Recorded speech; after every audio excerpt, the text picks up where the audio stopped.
Quand Reza a une idée, on l'écoute. Il compte parmi l'élite du photojournalisme mondial et ses travaux ont été publiés dans d'innombrables journaux et magazines internationaux dont Newsweek, Time et Le Figaro.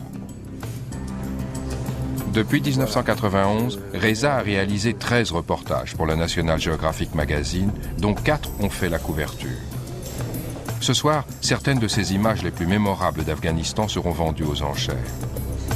Le clou de la vente sera son cher Leica, avec lequel il a pris ses photos les plus célèbres.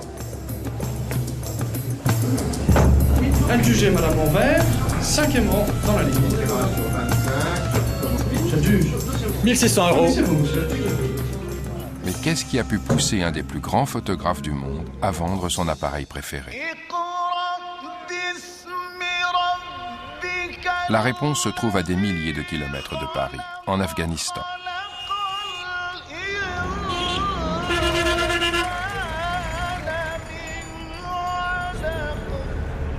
Lorsqu'il était jeune, Reza a été exilé de son pays natal, l'Iran. L'Afghanistan est alors devenu une seconde patrie et ce pays qui l'a aidé à forger ce qu'il est, une partie de son être.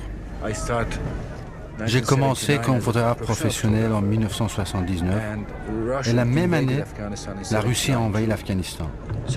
Ça a donc été le début de ces deux histoires qui nous lient, l'Afghanistan et moi, et qui n'ont pas cessé de se nourrir mutuellement.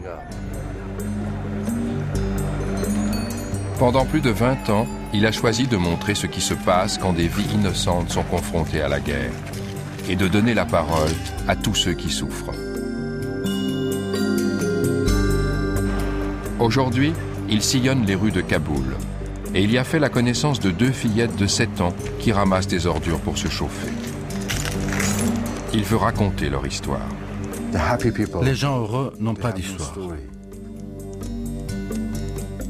Moi, je suis un conteur.